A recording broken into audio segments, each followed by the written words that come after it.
Assalamualaikum warahmatullahi wabarakatuh. Innal hamdalillah nahmaduhu wa nasta'inuhu wa nastaghfiruh wa na'udzu billahi min shururi anfusina wa min sayyiati a'malina. May yahdihillahu fala mudilla lahu wa may yudlilhu fala hadiya lahu. Asyhadu an la ilaha illallah wahdahu la syarika lahu wa asyhadu anna sayyidana wa nabiyyana Muhammadan abduhu wa rasuluh. Allahumma salli wa sallim wa barik ala sayyidina Muhammad wa ala alihi wa ashabihi ajma'in. Subhanaka la ilma lana illa ma 'allamtana innaka antal alimul hakim. Rabbi shrah li sadri wa yassir li amri wahlul 'uqdatam min lisani yafqahu qawli. Allahumma la sahla illa ma ja'altahu sahla wa anta taj'alul hazna was-sa'ba idza syi'ta sahla. Wala hawla wala quwwata illa billahil aliyyil azim. Amma ba'd. Hadirin jemaah yang dirahmati Allah, alhamdulillah pada malam ni kita dapat bertemu. Tuan-tuan mau sihat tu? Tak ramai gini, raya lagi ke macam mana? Selalu ramai lagi tuan-tuan. Tunggu habis Syawal lah kot noh. Syawal masih ada ke dah habis dah? Masih ada lagi tuan-tuan. Tuan-tuan habis dah puasa 6 tuan-tuan. Kalau yang dah habis tahniah lah. Habis belum? Ke masih ada yang berbaki lagi 6? Ada yang baki lagi 6. Yang baki lagi 6 tak apa tuan-tuan, kita masih ada peluang. Tak silap saya hari ni 24 Syawal. 24 Syawal lah. Jadi 24. Yang berbaki lagi 6 tak dah nak kot noh. Tak dah lah tuan-tuan. Tinggal lagi 25, 26, 27, 28, 29, 30. Tinggal dah tuan-tuan. Yang mana berbaki lagi 6 boleh mula dah esok. Straight tuan-tuan. Sebab Nabi SAW sabda, kita pun tahu saja, saya sampaikan balik ya hadis dia. Nabi bersabda, man shama Ramadan, siapa yang puasa di bulan Ramadan, summa atba'ahu bi sittin min Syawal, kemudian dia puasa 6 hari di bulan Syawal, fa ka'annama shama ad-dahr, seolah-olah dia puasa setahun. Kita nak puasa setahun ni tak larat lah tuan-tuan. Tak larat nak puasa setahun. Jadi kita ni ambil lah peluang puasa 6. Puasa 6 tuan-tuan. Semangat. Sehingga kan ada ustaz kadang-kadang yang kurang faham, dia sebut mazhab Maliki tak puasa 6. Tak, Imam Malik memakruhkan puasa 6, dia ada sebab lain. Ada sebab lain, alasan lain. Bila tuan-tuan pergi di negara yang bermazhab Maliki, Morocco ke, Mauritania ke, Tunisia ke, Afrika ke, mereka juga semangat puasa 6. Tuan-tuan, dia ada khilaf dalam mazhab sebenarnya. Dia ada khilaf dalam mazhab. Saya tanya sahabat saya, Ustaz Tahiri tu, dia daripada Morocco, dia sebut di Morocco tu memang rasmi mereka mazhab Maliki. Semayang mesti mazhab Maliki, tapi mereka juga berlumba-lumba. Mutasawwiqun, mereka apa? Semangat berlumba-lumba puasa 6. Memang ada khilaf dalam mazhab pun, ada khilaf. Macam kita lah sembahyang maghrib, kalau ikut qaul qadim qaul jadid Imam Syafi'i rahimahullah, sembahyang maghrib ni ringkas je. Ambil sembahyang maghrib, sembahyang sunat saya habis maghrib, pendek. Kita pegang pada pandangan qadim ketika Imam Syafi'i berada di Baghdad. Itulah pegangan mazhab. Maghrib itu panjang. Macam kita sekarang ni lah. Maghrib masuk 7.27 sampailah isyak nanti 8.42. Ini qaul qadim sebenarnya, tapi menjadi pegangan mazhab. Baik tuan-tuan, begitulah. Sampai di negara yang bermazhab Maliki pun berlumba-lumba puasa 6. Boleh kata seluruh umat Islam semangat puasa 6. Jadi jangan kita lepaskan peluang tuan-tuan. Yang mana yang dah puasa, alhamdulillah tuan-tuan. Dan juga menjadi khabar gembira bagi orang yang semangat puasa tuan-tuan. Dia ada khabar gembira dia. Sebab saya tengok ada orang, kebanyakannya orang yang tua lah. Kebanyakannya orang tua ada semangat ni, yang umur 60 ke atas. Ada yang umur 70, 80. Semangat ni ada juga pada orang muda, tapi banyak pada orang tua. Iaitu mereka sangat semangat puasa 6. Lepas raya yang pertama, raya kedua tu start puasa lah. Jangan puasa raya pertama pula tuan-tuan, tak boleh lah puasa. Haram, puasa mutlak haram. Raya yang kedua tu start puasa dah. Raya kedua 3, 4, 5, 6, 7 straight. Itulah yang paling afdal. Bersegera, tidak fastabiqul khairat, itu yang lebih afdal. Bersegeralah, berlumba-lumbalah kamu kepada kebaikan. Itu paling afdal, terus dan straight, lebih afdal. Kerana bersegera pada kebaikan itulah yang dianjurkan oleh agama. Dia straight terus sampai Syawal yang ke-8, dia raya yang kedua. Banyak yang buat ni orang tua. Betul tuan-tuan? Banyak orang tua yang buat. Saya sebut betul lah, saya kagum orang tua buat. Dan saya pernah jumpa orang tua yang umur 80, 70, dia boleh buat. Sedangkan orang tua kalau umur 70, 80 puasa, nak banding dengan kita yang mungkin lebih muda tuan-tuan, mereka lebih tak larat. Tidak? Lebih tak larat, lebih lemah, lebih mencabar. Tapi dia pun ada semangat tu. Malah ada kadang-kadang saya tengok sebahagian, saya kenal orang ustaz, sampai sudah tak puasa 6 tuan-tuan. Bila tanya kenapa tak puasa 6, tak larat kata. Muda kita larat tuan-tuan. Tak larat dah. Tuan-tuan, itu satu tanda yang bukanlah makna dia tak bagus, tapi kebaikan itu berada pada orang yang semangat melakukan kebaikan. Ada khabar gembira. Apa khabar gembira? Sikit je tuan-tuan, 5 minit saya ambil. 2 minit lah tuan-tuan, kenal dengan puasa 6 ni. Sebab saya sebut dulu di bulan Ramadan, sawabul hasanah al-hasanatu ba'daha. Kebaikan ni kata ulama salaf, kebaikan bagi satu, ganjaran bagi satu kebaikan itu, ganjaran yang kita boleh tengok depan mata nah. Ganjaran yang kita tak nampak itu lebih besar. Nah, ganjaran yang kita boleh tengok depan mata kita ni, orang yang melakukan kebaikan adalah dia melakukan kebaikan itu setelah itu. Macam mana? Sambungan kata-kata ulama salaf tadi tu. Man amila hasanatan, siapa yang buat satu kebaikan, summa atba'u ba'du bihasanatin, kemudian setelah tu dia buat lagi kebaikan tu, fadzalika alamatun ala qubulil hasanatil ula, itulah tanda kebaikan yang pertama Allah Ta'ala terima. Kata Ibn Rajab Al-Hambali dalam kitabnya Lataiful Ma'arif, dia kata makna perkataan ini, apabila seseorang hamba tu melakukan satu kebaikan, satu amalan, amalan itu akan dibawa ke hadirat Allah Azza wa Jalla. Apabila Allah Ta'ala terima amalan itu, maka Allah Ta'ala akan kurniakan hidayah dan taufik kepada dia untuk terus beramal. Begitu. Semangat lagi nak beramal tuan-tuan. Sebab tu tuan-tuan orang sebut haji mabrur. Tidak, haji mabrur. Apa tanda orang dapat haji mabrur? Sebelum pergi Mekah lain, balik Mekah nampak lain dia. Haji mabrur. Sebelum pergi Mekah mungkin segan nak baca Quran, balik Mekah rajin baca Quran. Sebelum pergi Mekah mungkin malas nak mengaji, pas balik Mekah rasa rajin nak mengaji. Sebelum pergi Mekah jarang main masjid, dah balik pergi Mekah rajin main masjid. Banyak kita nampak perubahan pada diri dia. Haji mabrur tuan-tuan. Ada orang saya pernah dengar cerita, pergi haji banyak kali, umrah banyak kali, tapi duduk lagu tu malah ada orang sebut lagi teruk, balik lagi teruk jadinya. Itu bukan haji mabrur. Itu haji apa tuan-tuan? Marlboro. Ustaz-ustaz dulu lah sebut, ustaz tua sebut haji Marlboro tuan-tuan. Lah ni rokok je nama Marlboro pun tak nampak walaupun ada lagi ke tuan-tuan. Lah ni semua saat apa benda lagi dah pelik-pelik nama dia tuan-tuan. Saya pernah tengok. Baik. Jadi tuan-tuan, apa dia? Dia ada tanda dia. Tuan-tuan puasa Ramadan, Allah Ta'ala terima puasa tuan-tuan di bulan Ramadan, ada hidayah dan taufik untuk terus beramal. Dia begitu tuan-tuan. Jadi orang yang puasa di bulan Ramadan, bila Allah Ta'ala terima, dia semangat untuk terus berpuasa. Tidak, Allah Ta'ala kurniakan hidayah dan taufik pada dia, sayang pada ibadah walaupun dia tak larat. Orang tua-tua yang umur 80, saya pernah jumpa 80 lebih, macam tu lah dia. Hampir tiap-tiap tahun begitu, nampak tak larat tuan-tuan. Tapi bila Allah Ta'ala terima satu amalan, Allah Ta'ala teruskan berikan padanya hidayah dan taufik untuk terus beramal. Boleh lah. Jadi kita harap kita di kalangan orang yang dikurniakan hidayah dan taufik untuk terus beramal. Bukanlah makna orang tak puasa 6 ni ibadah dia tak diterima, bukan.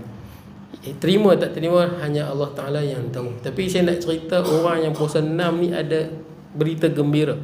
Kemungkinan diterima amalan tu sangatlah tinggi. Boleh lah.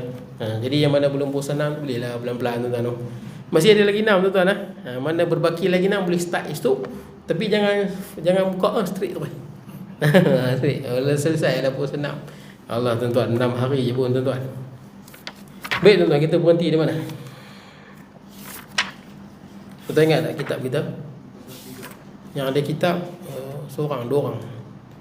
Yang hafal ni macam mana ni? Ingat kono? 1, 2, 3 orang, 4 orang ada kitab. Baik tuan-tuan, di mana kita berhenti tuan-tuan? Ya, di muka surat 3 kan? Ya. Kitab ini di muka surat 3. Ada yang kitab tebal tu kan? Kitab tebal itu lebih mahal dan terjemahan dia lebih baik. Saya pun dah perkenalkan kitab ni, tak apalah. Kitab ni okey je, tapi kitab yang hak tebal itu lebih bagus, terjemahan dia lebih cantik dan bahasa dia lebih cantik lah. Sebab dalam kitab ni kadang-kadang Nabi Muhammad disebut Muhammad je, jadi tak syok sangat lah. Ibrahim disebut Ibrahim je, kita tak syok sangat lah. Sebab dalam Quran sebut wala taj'al apa, doa ar-rasul ka doa ba'dukum ila ba'd. Jadi dalam Al-Quran sebut jangan kita seru nama Nabi ni seperti mana kita seru nama orang lain. Jadi kenalah ada apa, penghormatan Sayyidina Muhammad, Nabi Muhammad, baginda Nabi SAW. Tapi dalam kitab ni disebut, saya tak tahulah, mungkin ada pandangan ulama yang sebut nama begini je tuan-tuan. Kalau dalam semayang lain. Dalam semayang memang ada khilaf, sama ada kita nak selawat Allahumma salli ala Muhammad wa ala ali Muhammad ataupun Allahumma salli ala Sayyidina Muhammad wa ala Sayyidina Muhammad. Memang ada khilaf. Sebab bila kita semayang, kita bertawajuh pada Allah, betul tak? Bila bertawajuh pada Allah, semua hamba Allah, betul tak? Kita hamba Allah, baginda Nabi SAW juga hamba Allah. Sebab itu Ibn Hajar Al-Asqalani dipilih dalam solat kekal dengan Allahumma salli ala Muhammad. Sebahagiannya Allahumma salli ala Sayyidina Muhammad. Dua-dua boleh, tak ada masalah. Tapi bila di luar solat, betul tak tuan-tuan, kita sebut nama Nabi, jangan sebut Muhammad ya. Ini Muhammad berkata, Muhammad mana? Macam itu. Nabi Muhammad SAW dengan ta'zim, dengan penghormatan kita sebut tuan-tuan. Dalam solat lain kerana tawajuh tu. Tawajuh di hadapan Nabi. Ketika mana Allah sebut nama Nabi SAW, Subhanalladzi asra bi'abdihi lailan, betul tak? Kerana Allah Ta'ala Tuhan menciptakan segala-galanya, Maha suci Tuhan yang perjalankan hamba-Nya. Jadi bila kita solat, sebagai ulama suruh bertawajuh dengan Allah, kekal dengan nama Muhammad sallallahu alaihi wasallam. Sebagai ulama kata tambah Sayyidina itu sunat, ada khilaf.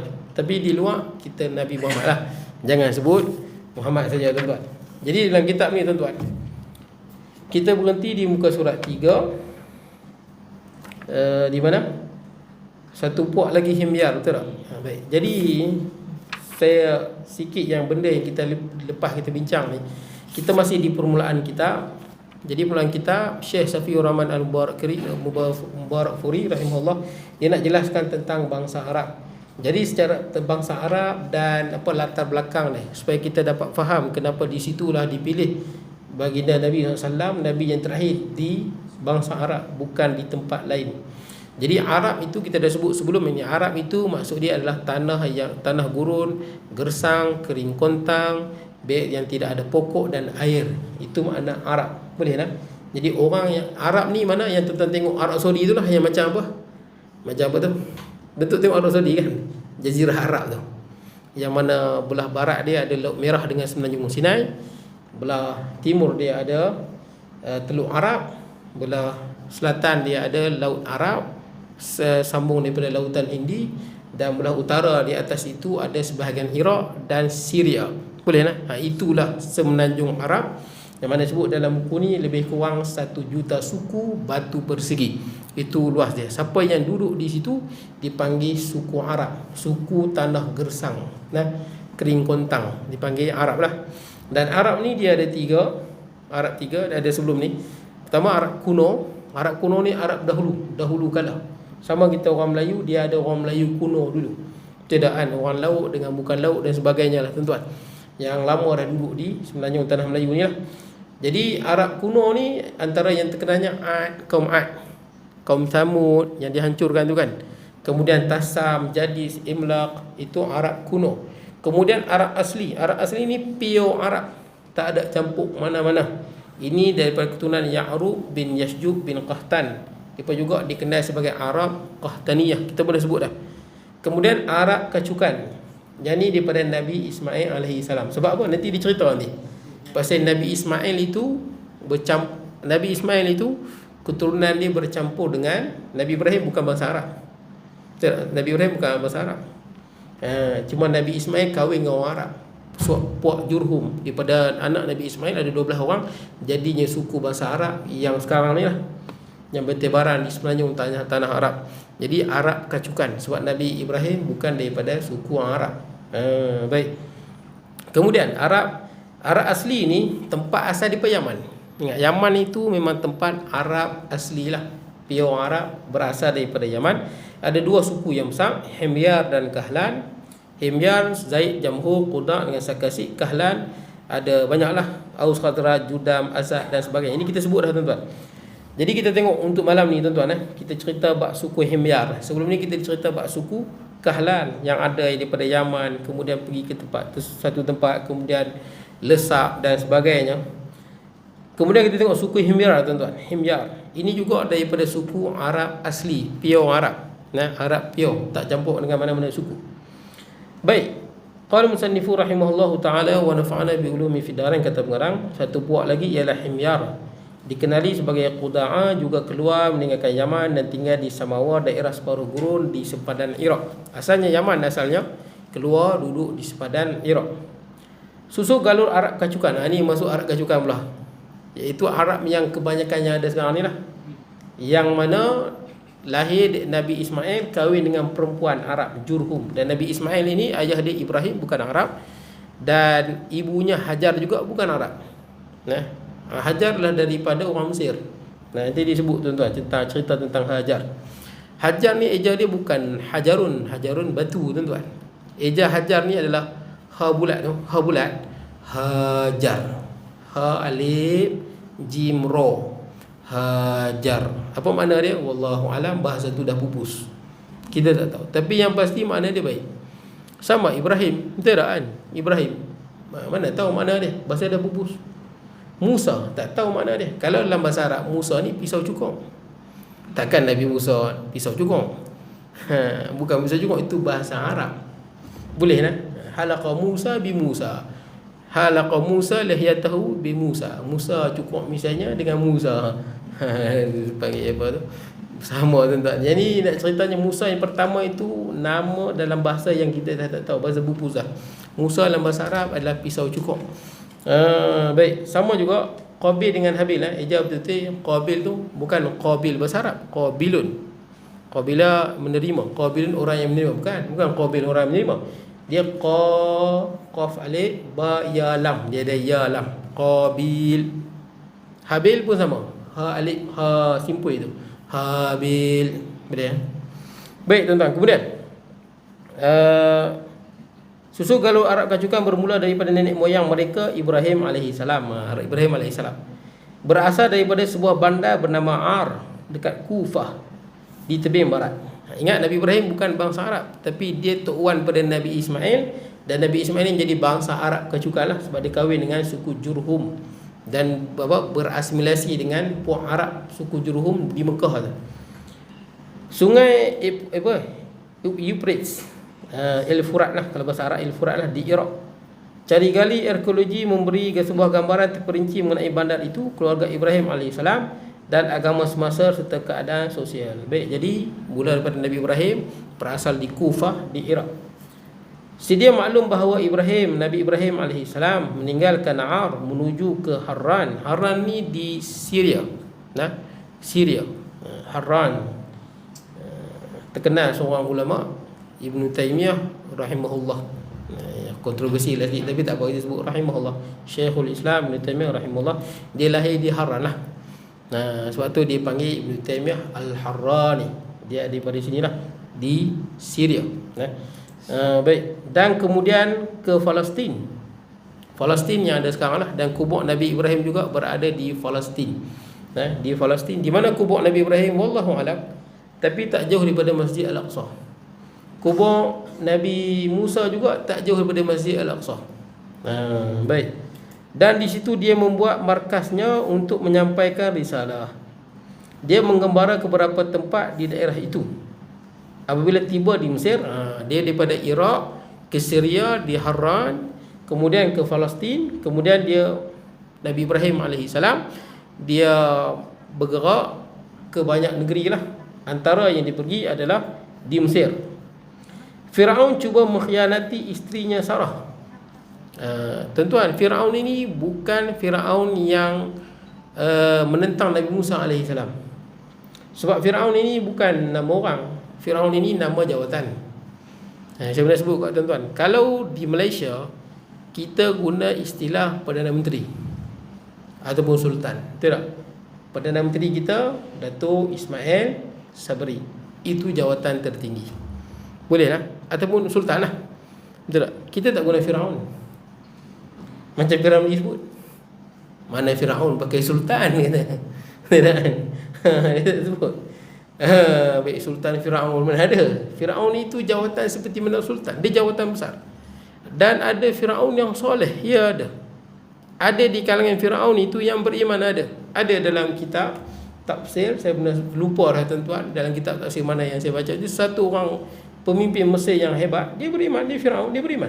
Firaun ni jawatan tertinggi, macam kita Perdana Menteri lah, Presiden ke Raja ke, begitulah. Firaun tu nama jawatan tertinggi di Mesir, kerajaan Mesir kuno dulu. Dia pernah disebut, doa dia, ya Allah, engkau lah pencipta langit dan bumi, ampunilah dosaku. Maka Allah melihat dia dan Allah ampunkan dosa dia. Ini dia daripada Firaun. Dia Firaun, pemimpin tinggi di Mesir. Boleh lah. Kita tak guna lah Firaun tuan-tuan, sebab Firaun sekarang ni dia punya konotasi dia dah tak baik. Betul tak? Bila sebut Firaun, tak bagus lah, betul tak? Konotasi dia tak baik. Kalau tuan-tuan sebut kat mana-mana pemimpin Malaysia ni Firaun, buh nama dia, oi sakit hati, betul tak? Pasal konotasi dia tak baik. Walaupun hakikat dia bukan makna dia tak baik. Yang jahat sangat itu adalah Ramses II tu, betul tak? Ramses II tu yang jahat, yang menentang Nabi Musa AS, betul tak? Dia banyak Firaun ni, Tutankhamun lah, apa benda yang pelik-pelik lagi tuan-tuan kan. Tapi Ramses II tu, tapi dalam Quran dia tak sebut lah Ramses II. Dia sebab terkenal dengan antara yang paling terkenal Firaun, hak lawan Nabi Musa tu, itu paling terkenal dan paling kuat. Dan pada zaman dia memang Mesir sangat kukuh dan kuat. Itu terkenal lah dia. Kita panggil lah Firaun tuan-tuan, pasal dia antara Firaun yang paling terkenal. Baik, jadi cerita dia lagu ni, dia sebut ringkas je di sini. Nabi Ibrahim AS, isteri dia Sarah ni cantik, memang cantik lah. Firaun pada zaman Nabi Musa AS, Nabi Ibrahim AS ni, Firaun ini jenis kaki perempuan, gatai lah kita kata tuan-tuan bahasa kita ni. Jadi gatai tak gatainya Firaun ni, di sini disebut sikit je. Ini cerita tuan-tuan boleh tengok dalam kitab tafsir, cerita dah panjang lagi. Gatai tak gatainya Firaun ni, dia ada beberapa pegawai tentera dia yang duduk di keliling kota. Kerja dia apa? Kerja dia tengok perempuan mana lawa. Itu kerja dia. Ngorak nak kacau bini orang lah. Gitulah tuan-tuan. Biasalah nafsu ni tuan-tuan. Nafsu ni mana ada limit, betul tak? Kita dah kahwin, lawa lagu mana pun bini kita, kadang-kadang tengok bini orang lawa pula bini dia ni, betul tak? Main tak nafsu, jangan main. Jangan pakai, jangan, sebab tu jangan ikut nafsu. Nafsu ni takkan selesai, nafsu takkan puas. Sebab itu dalam Quran sebut, wa amma man khafa maqama rabbih wa nahan nafsa 'anil hawa fa innal jannata hiyal ma'wa. Tu kena ingat, barang siapa yang takut kebesaran Tuhannya, wa nahan nafsa 'anil hawa, dan dia tahan nafsunya. Nafsu ni kena kekang deh. Kita boleh lempiaskan di tempat yang halal, betul tak? Boleh kahwin, boleh makan rezeki yang halal, boleh guna benda yang halal. Jangan guna benda nafsu ni boleh, tapi di jalan yang halal. Fa innal jannata hiyal ma'wa, maka syurga di tempat dia. Sebab tu ingat, dunia ni kalau nak kira nafsu tak selesai tuan-tuan. Nafsu tak selesai. Sebab tu kena kawal nafsu. Ada tempat kita boleh lempiaskan dia.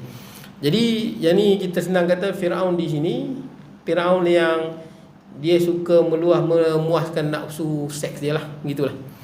Jadi pegawai tentera dia ni duduk di, kita tengok tuan-tuan, kenapa Firaun zaman Nabi Musa tak perangai lagu ni?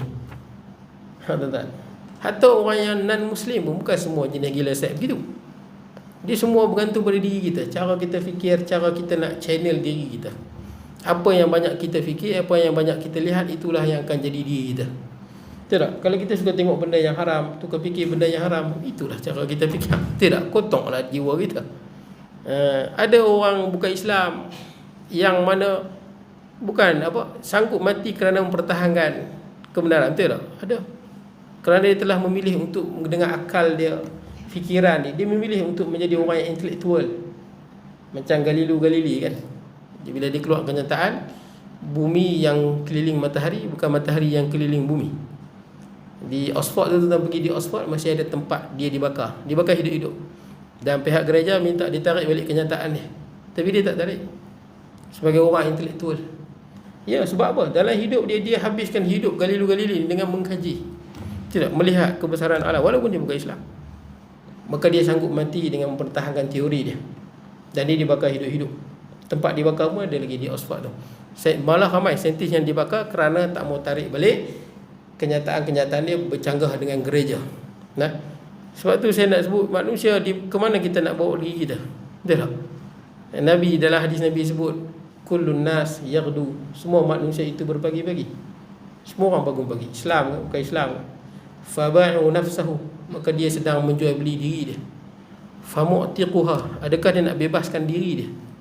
Tuan-tuan nak channel jiwa kita ke mana? Ke baik ke buruk ke? Au mubiquha, ataupun menghancurkan diri dia. Kita yang nak channel diri kita. Sebab tu kita tengok kadang-kadang orang, hatta orang bukan Islam, kadang-kadang kita pun kagum dia habiskan jiwanya kan pada bidang-bidang macam Albert Einstein dan sebagainya, habiskan jiwa raga dia di tempat-tempat apa intelektual, fiziknya, kimianya, tuan-tuan. Ada yang sampai mati buat kajiannya. Orang Islam pun ada, tuan-tuan. Sebab tu kita dengan akal kita, dengan jiwa kita, dengan mata kita, jangan channel pada benda yang tak elok. Betul tak? Kita akan jadi macam tu, tuan-tuan. Firaun jadi ni, dia dengan akal yang ada, mata yang ada, duduk channel minat seks, tuan-tuan. Jadi lagu tu, tuan-tuan tengok di internet, contohlah, tuan-tuan tengok di Everest tu, ada mayat lebih 300 mayat di Gunung Everest. Sebab tak boleh buat turun. Tuan-tuan nak naik Gunung Everest, tuan-tuan kena ada paling command $40,000. Ini paling murah, tuan-tuan. $40,000 paling murah. Duit kita lebih kurang 200,000. Rumah siap sebiji, tuan-tuan. Itu yang paling murah nak capai ke Gunung Everest. Jadi tuan-tuan cuba tengok berapa ramai mayat atas tu. Yang bukan Islam pun ramai, paling ramai bukan Islam atas tu. Yang banyak mati atas tu, tuan-tuan. Kerana apa? Kerana akal yang ada, jiwa yang ada, dia pilih ke arah tu lah. Betul tak kan? Tengok gunung, betul. Cuba tuan-tuan tengok buat gunung, orang banyak gunung. Jiwa kita boleh jadi minat. Mata ni sangat hebat, tuan-tuan. Benda yang selalu tuan-tuan tengok, dia akan memberi kesan pada jiwa kita. Betul. Tuan-tuan dah ada handset baru, buka Shopee, duk tengok handset lain. Saya pergi beli. Betul. Tuan-tuan dah rasa betul ke Ustaz ni? Tuan-tuan tiap-tiap hari bawa bini tuan-tuan pergi kedai emas. Tiap-tiap hari pergi tengok. Satgi di trade-in dah lama tu. Tak jadi terakhir, tuan-tuan. Mata ni hebat. Sungguh. Qulil mu'minina yaghuddu min absarihim. Tunduk pandangan. Qulil mu'minati yaghudduna min absarihim. Ayat yang ada untuk orang perempuan dan untuk lelaki. Biasanya lelaki mencakupi perempuan. Ayat ni suruh dua-dua terus. Mata sangat hebat. Firaun ni mata dia duduk tengok perempuan. Itu jadi lagu tu. Firaun zaman Nabi Musa, dia tak lagu tu. Betul tak? Dia lebih pada kekuasaan. Dia mengaku Tuhan. Tak ada kita dengar pula Firaun ni kacau orang perempuan, nak darah orang. Tak ada gitu tu. Firaun ni karut dia. Karut pasal apa? Minat ke anak darah orang, bini orang dan sebagainya, tuan-tuan. Jadi kita ingat hadis Nabi SAW. Ingat ke mana kita nak channel, kita nak bawa diri kita. Sebab tu bila saya tengok di atas Gunung Everest ada 300 mayat naik, dan dia berkorban jiwa, dia channel diri dia ke situ.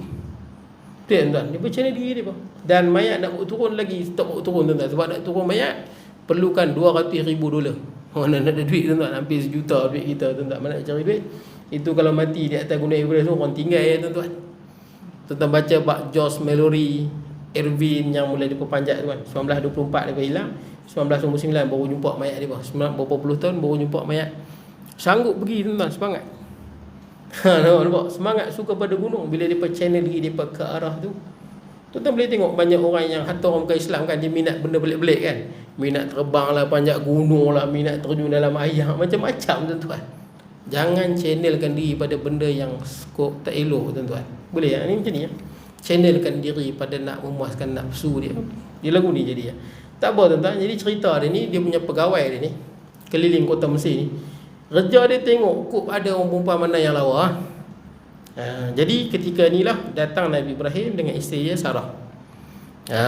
Jadi bila sampai Sarah dengan Nabi Ibrahim, maka pegawai dia beritahu ada satu perempuan yang sangat cantik ya, Sarah kan. Maka kat sini dia tak sebut. Maka Firaun pun panggil siapa? Panggil Ibrahim alaihissalam. Maka Firaun tanya, siapa? Nabi Ibrahim tahulah. Kalau kata suami, dia akan bunuh. Dia akan bunuh lah suami dia nak ambil bini dia. Maka Nabi Ibrahim AS kata saudaraku. Maksud dia saudaraku dalam Islam. Boleh ini double meaning. Nabi-Nabi dia tak tipu tuan-tuan. Macam Nabi Ibrahim AS, kita tahu kan, waktu Nabi Ibrahim pecahkan berhala yang kecil-kecil tu, betul tak? Kemudian bila tanya siapa yang pecahkan berhala ni, kan sebut dalam Quran kan, kata Nabi Ibrahim, bal fa'aluhum kabiruhum hada, yang buat ni yang besar ni ya. Ulama bahas Nabi ni tak menipu, tapi dalam ni seolah Nabi Ibrahim tipu, betul tak kan? Berhala besar ni buat, Nabi Ibrahim yang pergi pecah. Maka kata ulama, Nabi Ibrahim kata yang besar ini merujuk kepada Nabi Ibrahim AS. Besar di sini besar apa? Bukan besar kagum ke apa, besar kerana kita beriman. Betul tuan-tuan? Wala tahinu wala tahzanu wa antumul a'launa in kuntum mu'minin. Al-Quran kan sebut, jangan rasa hina, jangan rasa sedih, kamulah yang paling tinggi kalau kamu beriman. Nabi Ibrahim beriman. Jadi Nabi Ibrahim besar tu merujuk pada diri dia. Tapi depa salah faham. Besar ni hak ni kot. Cara Nabi jawab. Macam saya pernah sebut kat tuan-tuan dulu, Nabi Muhammad SAW ni tak menipu. Dalam apa pun tak menipu tuan-tuan. Dalam apa-apa pun dia tak menipu. Lawak ke apa, dia tak pernah menipu tuan-tuan. Kita melawak banyak tipu, betul tuan-tuan. Nak berlawak kita menipu tuan-tuan. Jadi tuan-tuan, Nabi Muhammad ni pernah satu ketika orang datang kat Nabi Muhammad SAW, ada orang lari kan, nak kena bunuh. Kemudian dia menyorok. Kemudian datang orang yang nak bunuh tu, bawa pedang. Tanya kat baginda Nabi SAW, nampak tak ada orang lari tadi? Kalau Nabi jawab ada, nyorok belakang, matilah dia. Betul tak tuan-tuan? Matilah dia. Kalau kata tak ada, tipu. Betul kan? Kata tak ada, tipu. Kalau kata tak tahu pun tipu. Betul tuan-tuan? Kalau kita tak tahu, tipulah, tadi hang tahu. Kita nak jawab lagu mana tuan-tuan? Nak kata ada, mati kawan tu. Nak kata tak ada, tipu. Bijak Nabi ni. Sebab tu Nabi semua patanah, bijak-bijak tuan-tuan. Tak ada Nabi yang baladah, bodoh. Nabi semua bijak-bijak. Maka baginda Nabi SAW berunduk setapak ke belakang.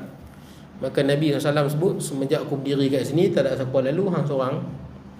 Betul tuan-tuan? Tuan-tuan faham no? Semenjak aku berdiri ni, tak ada siapa, hang seorang.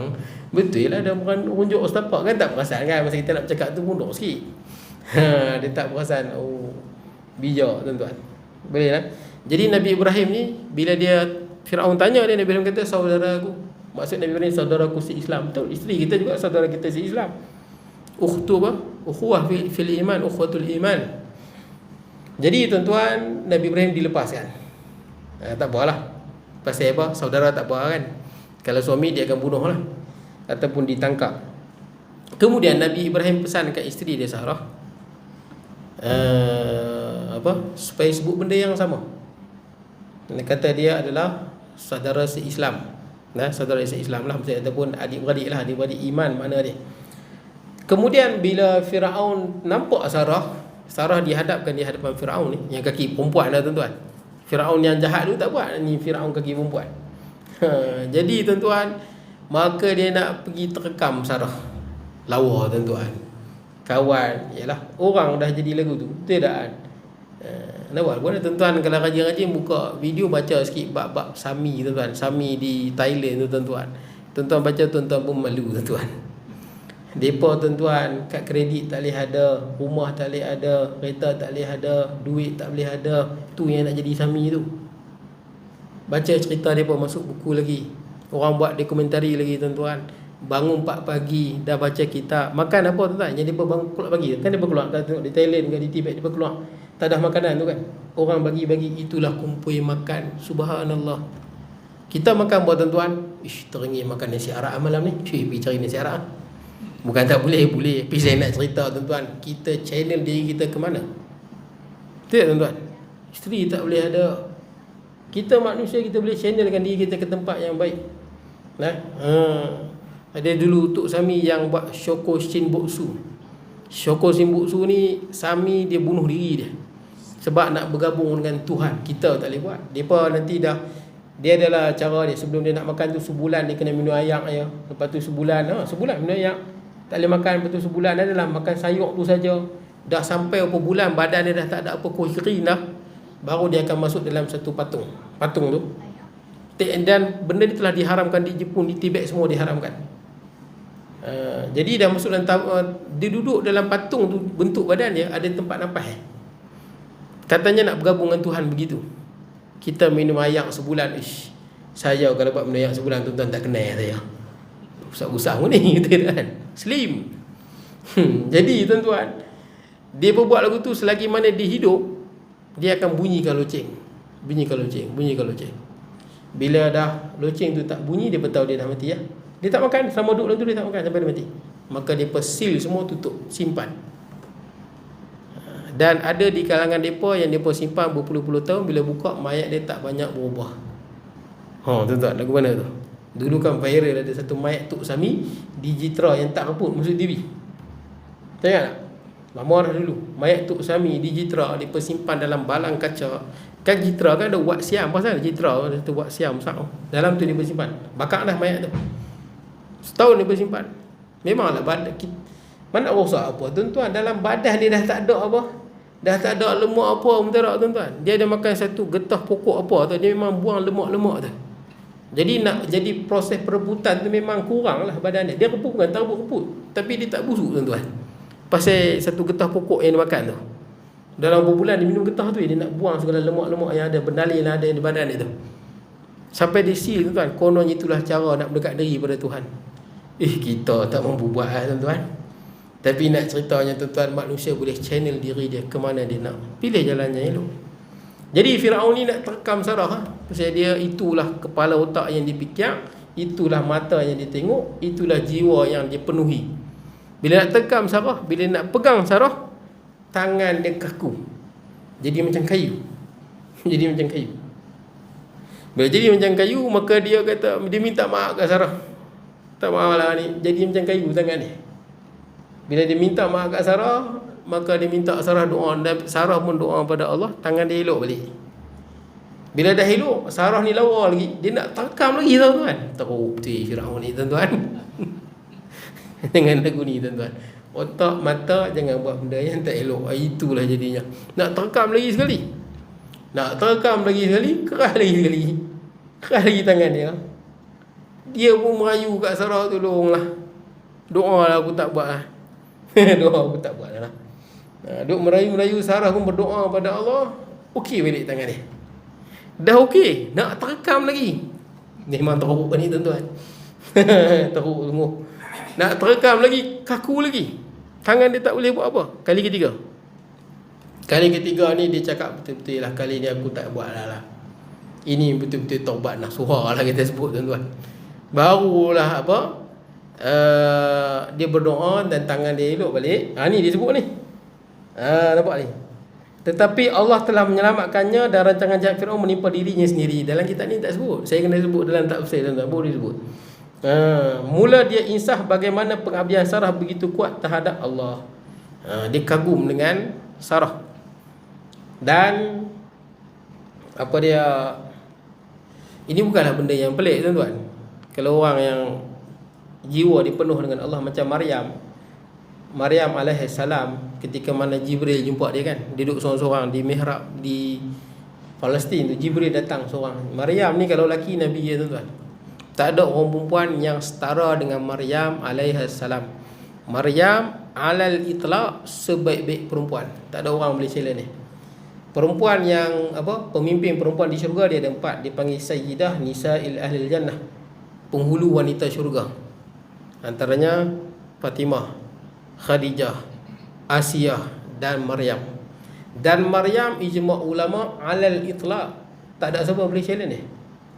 Kerana dalam Quran sebut ya apa, wastafaki ala nisa'il alamin. Quran sebut surah Maryam kan, surah Ali Imran, kami telah memilih engkau di atas seluruh wanita. Maryam alal itlaq. Tidak ada orang perempuan macam Maryam tuan-tuan. Yang Jibril datang sampai ke wahyu. Baca Quran betul tak? Jibril jumpa dia sampai ke wahyu. Akan dapat anak begini. Maryam kata, macam mana aku nak dapat anak, tak ada siapa sentuh aku. Cakap dengan Jibril alaihi salam. Kalau lelaki ni Rasulullah tuan-tuan. Kalau Nabi dah. Nabi tuan-tuan, Maryam tu. Tapi dia perempuan. Tidak ada Nabi di kalangan orang perempuan. Jadi Maryam tuan-tuan, waktu malam dia tengah beribadah, datang Jibril alaihi salam. Dan Jibril ni bila dia merupa dalam rupa orang, dia akan merupa dalam orang yang paling handsome yang ada atas muka bumi. Itu Jibril tuan-tuan. Dia akan rupa orang yang paling handsome. Kalau orang perempuan tengok, kelabu mata jugalah tuan-tuan kalau handsome sangat. Jadi tuan-tuan, Maryam ni hebat. Walaupun waktu malam dia bersendirian, datang orang lelaki yang cukup handsome lah tuan-tuan. Dia kata, qala ma'azallah, aku minta lindung dengan Allah kalau hendak buat benda buruk lah. Minta lindung dengan Allah. Lepas tu Jibril beritahu, dia daripada Allah, di Jibril sampaikan dia, ini ubasyurka bi ghulamin, aku nak beritahu hang akan dapat anak. Itu yang Maryam terkejut tu. Jibril sampaikan wahyu, hang akan dapat anak. Baik tuan-tuan. Tapi nak cerita orang yang jiwanya penuh dengan Allah, dengan zikir, begitulah jiwa dia bersih. Tengoklah hidup kita, apa benda yang banyak kita fikir, apa benda yang banyak kita tengok, itulah yang jadi diri kita. Baik tuan-tuan, kemudian lalu mengiktiraf kesopanan Sarah dengan menyerah putrinya, nampak tu? Kerana dia sangat respect pada Sarah ni, lalu dia dia menyerahkan putrinya, anaknya. Sebahagian kitab kata hambanya, sebahagian kita kata Hajar itu memang anak Firaun itu sendiri. Dia bagi anak Firaun untuk melayani Sarah, untuk menjadi pembantu pada Sarah.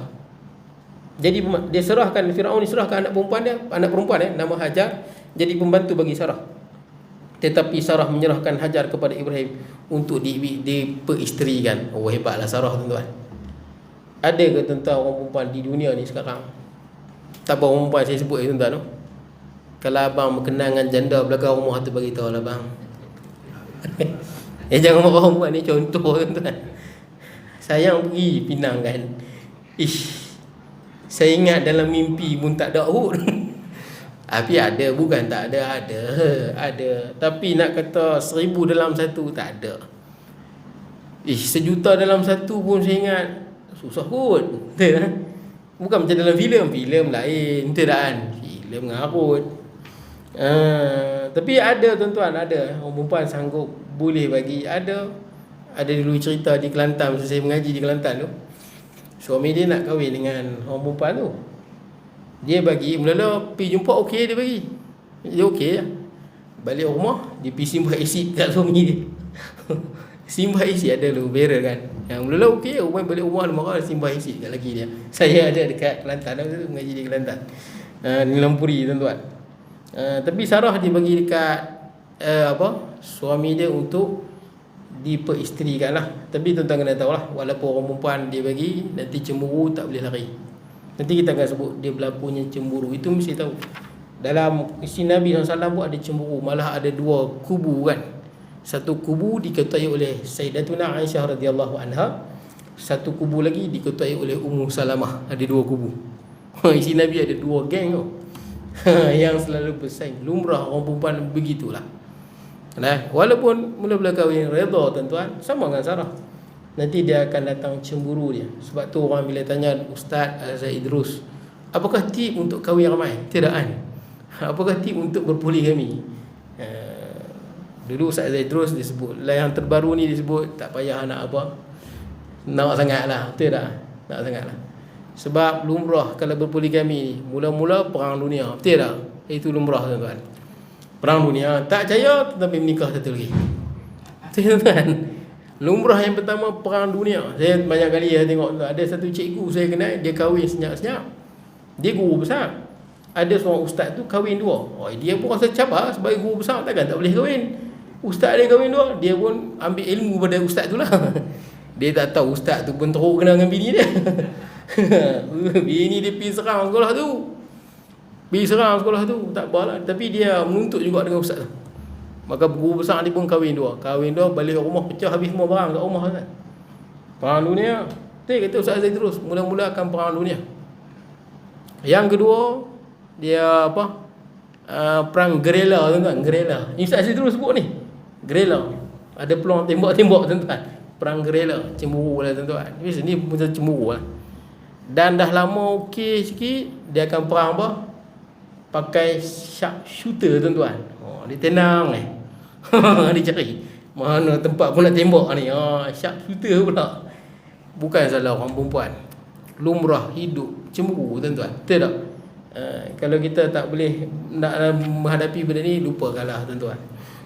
Baik tuan, kemudian Ibrahim kembali ke Palestin apabila Hajar melahirkan Ismail. Jadi Ibrahim balik semula ke Palestin apabila Hajar melahirkan Ismail. Timbul cemburu, nampak? Timbul cemburu. Yalah, Sarah dah lama kahwin, tak dapat anak. Tiba-tiba Hajar ada anak. Ini perkara biasa tuan-tuan. Dan Sarah ini antara orang perempuan yang paling baiklah kat dunia ni tuan-tuan.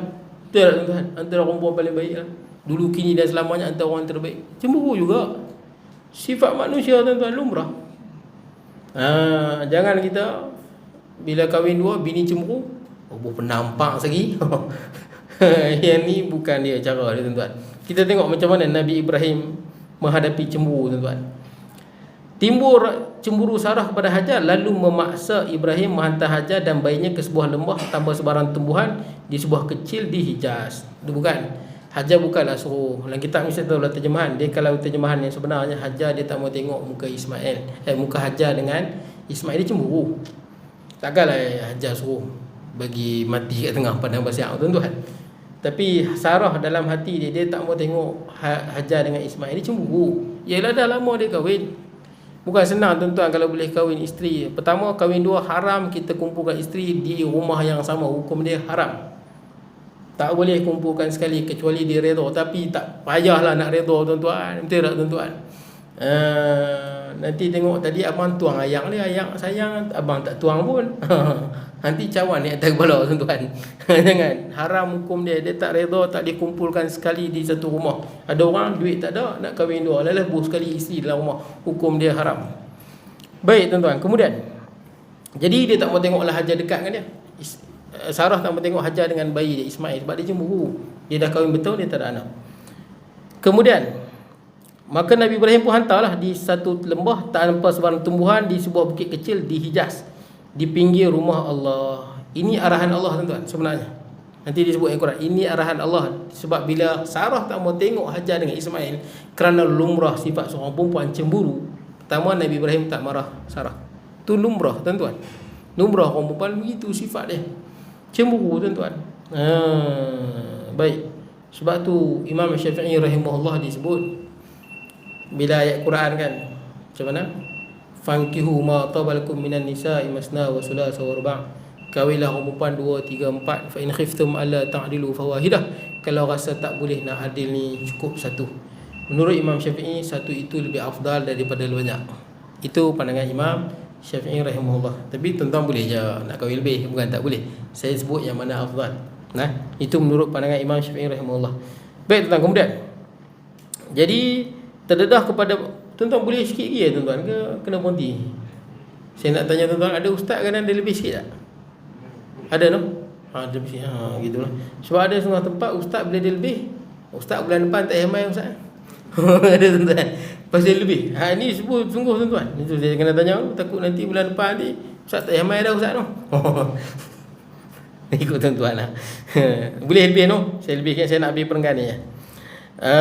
Baik, terdedah kepada banjir yang melanda dari kiri dan ke sebuah lembah. Okay, baik.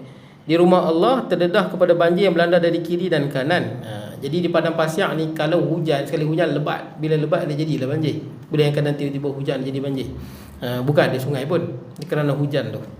Kemudian dia memilih satu tempat di bawah sebatang pokok tinggi menjulang terletak di Zamzam, sebelah sisi Masjid Mekah tanpa penghuni dan air.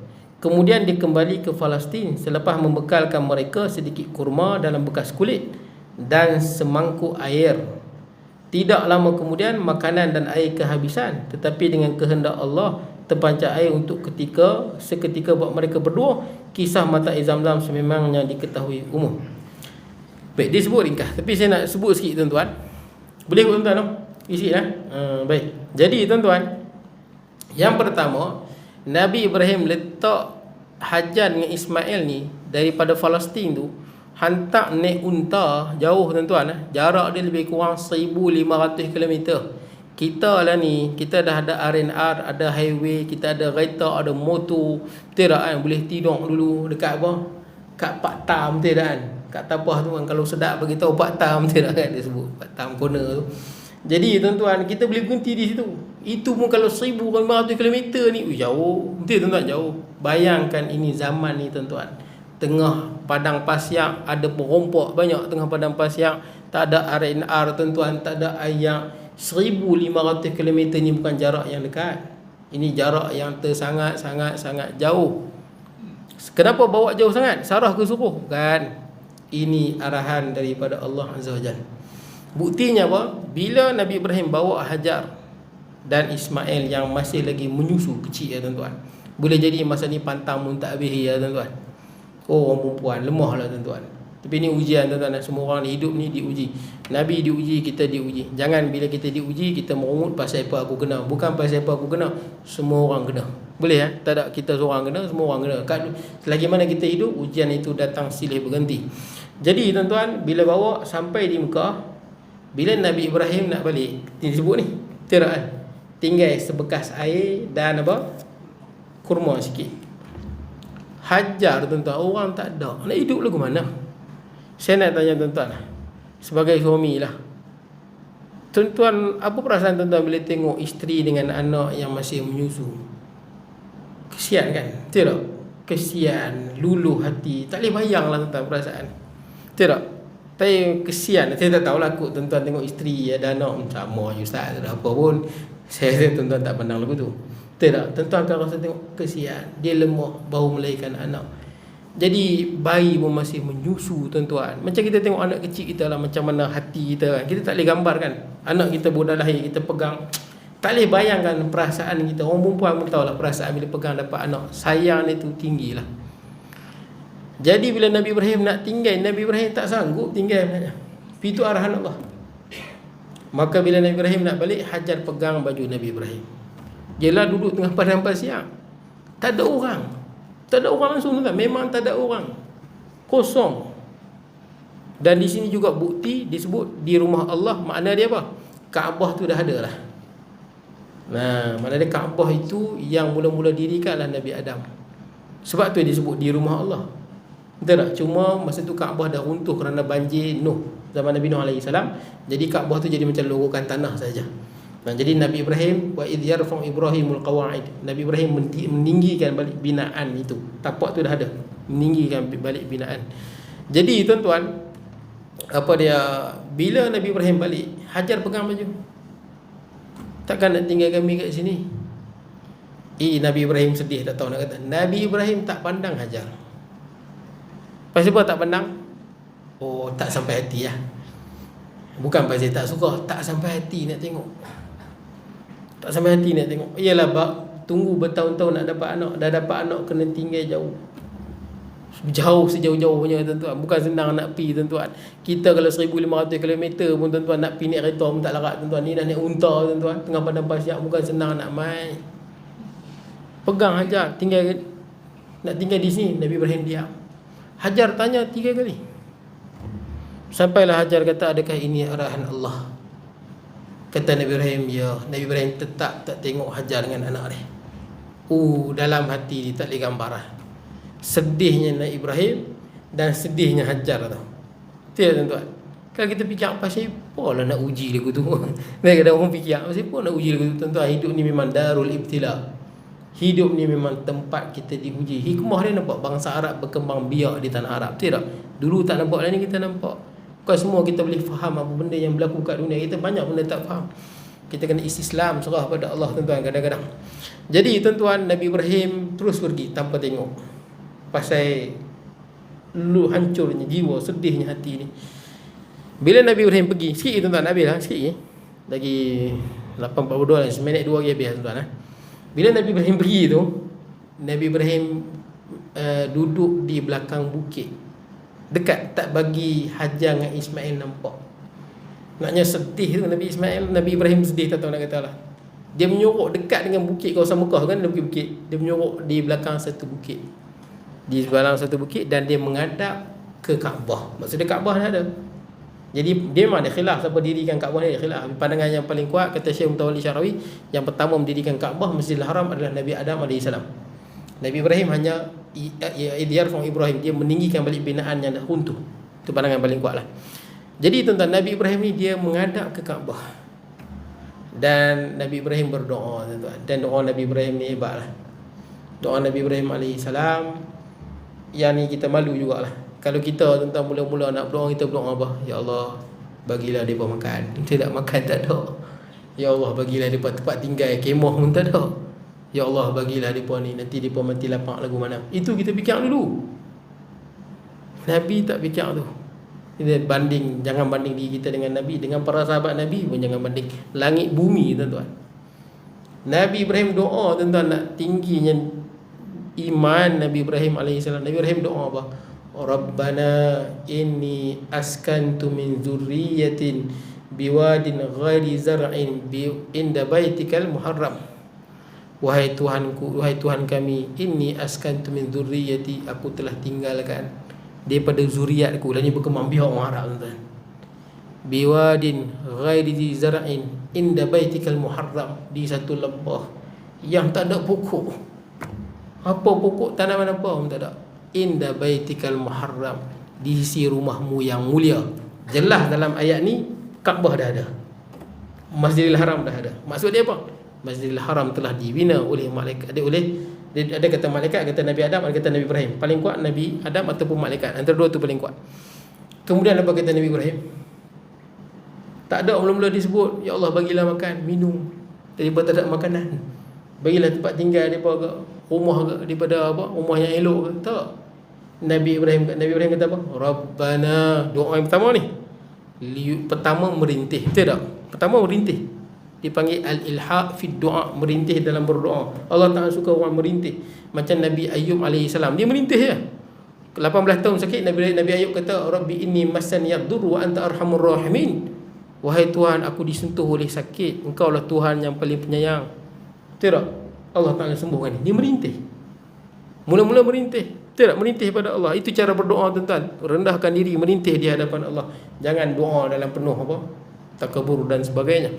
Kemudian baru doa meminta. Doa yang pertama Nabi Ibrahim minta, Rabbana liyuqimus salah. Tu dia, tuan-tuan, yang mula-mula. Ya Allah, jadikanlah mereka orang-orang yang mendirikan solat. Nampak? Kemudian Rabbana liyuqimus salah. Tak ingat, tuan-tuan. Waj'al af'idatan minan nasi tahwi ilaihim, dan jadikanlah hati-hati manusia cenderung pada mereka, tuan-tuan. Doa ni mustajab sampai sekarang. Berapa ramai, berapa juta orang duk pergi Mekah, tuan-tuan. Orang cenderung hati ke Mekah. Berapa orang ramai kali pergi ke umrah berkat doa Ibrahim sampai sekarang. Memang lepas Nabi Ibrahim doa tu, mai suku Jurhum, orang rapat mai dekatkan diri kepada orang suka pada Mekah, tanah yang gersang, makbul. Kemudian barulah kata Nabi Ibrahim, warzuqhum minas samarati la'allahum yashkurun, berikanlah mereka rezeki daripada pelbagai jenis buah supaya mereka bersyukur. Tuan-tuan pergi Mekah, berkat doa ni, tuan, mustajab. Pergi Mekah, macam-macam ada. Makanan Melayu, Bangla, semua ada, betul, tuan-tuan. Tuan-tuan pergi, segala jenis barang ada di Mekah. Beli mana barang ni? Mekah, made in China, betul, tuan-tuan. Beli Mekah, barang Mekah. Tengok kat serban, made in China, tuan-tuan. Segala jenis barang ada kat Mekah. Berkat doa Nabi Ibrahim mustajab sampai sekarang, tuan-tuan. Tapi saya nak cerita tentang betapa tingginya Nabi Ibrahim. Pertama, ya Allah, jadikanlah mereka orang yang dirikan salat. Sama dengan sahabat Nabi, bila Nabi beritahu Dajjal akan keluar selama 40 hari kan. Hari yang pertama panjang macam setahun, hari yang kedua panjang macam sebulan, hari yang kedua panjang macam seminggu, hari yang keempat panjang macam hari-hari biasa. Kalau kita fikir sehari panjang macam setahun, nak makan apa no? Kita nak kerja lagu mana? Nak tidur lagu mana? Ya Rasulullah, tidak kan? Tak, itu bukan tak jadi fikir dalam pandangan para sahabat Nabi, tuan-tuan. Tak terfikir pun bab apa? Makan ke, bab kerja ke, bab ni ke, tak fikir. Sahabat kata apa? Ya Rasulullah, nak semayang macam setahun ke, nak semayang macam sehari? Solat dulu dalam kepala. Oh, jangan banding diri kita dengan sahabat, tuan-tuan. Langit bumi pun tak boleh banding kita dengan sahabat, jauh. Fikir dulu bab solat, nak solat macam mana? Semayang 5 waktu ke, pasal sehari macam setahun panjang dah? Ke semayang macam biasa ya? Kata Nabi SAW, semayang macam setahun. Walaupun panjang siang itu macam setahun, tak ada malam, semayang macam setahun. Habis itu macam mana semayang maghrib isyak? Nabi kata, faqdurulah, agak-agak. Samalah orang yang duduk di angkasa lepas ISS, Mana nak tengok terbenam matahari duduk dia dengan selepas ni? Maka dia kena agak-agak, betul tak? Dengan bumi yang berada di bawah dia. Kalau ISS dia duduk Malaysia, ikut waktu Malaysia, walaupun matahari bulan dia bukan macam bumi lah, dia lain lah. Hadis Dajjal dia panggil ya. Okey tuan-tuan, saya minta maaf tuan, saya salah jawab. Tunggu saya nak cerita lagi tu macam mana Sarah boleh dapat rezeki dan sebagainya. Tapi saya dah makan masa tuan-tuan 12 minit. Saya minta maaf banyak-banyak telah jawab tuan-tuan. Mudah-mudahan kita semua mendapat keampunan daripada Allah Azza wa Jalla. Jadi insya-Allah kita akan sambung satu lagi suku Yaman tu. Nah, satu lagi suku Yaman di situ. Bismillahirrahmanirrahim. Allahumma ij'al jam'ana hadza jam'an marhuma wa tafarruqana min ba'di tafarruqan ma'suma wa la taj'al minna shaqiyya wa la mahmuma wa la matula wa sallallahu nabiyina Muhammad wa ala alihi wa sahbihi baraka wa sallam. Alhamdulillahirabbil alamin.